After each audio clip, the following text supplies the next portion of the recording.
nga pala kasarap ang buhay ko dito, ipapakita ko sa inyo mga Lai. Ready na ba, Lai? Kasalanan nyo tong mga housing authority dito sa Dubai eh.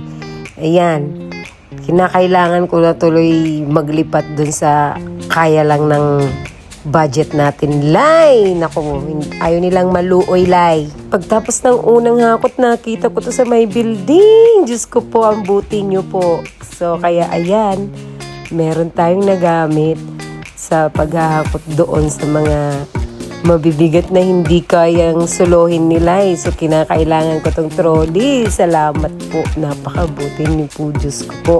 Napagaan yung paghahakot ko. So, ayan. Todo-todo na naman si Lai. Naku, Lai. Bakit ganito, Lai? Ang buhay natin, Lai. So, hindi ko na pinatagal. Pagkakataon na to, magamit ko yung trolley. At least kahit papano, makapaghakot ng medyo yung kaya lang natin. So, ayan na. Nagkarga na ako. Dahil mas magaan siya, magtutulak-tulak na lang tayo. Tapos ayan na, ganyan na yung naging itsura ng pagtapos ko ilagay sa trolley na. At pakatulak ko niya, napadaan dyan sa grocery sa baba.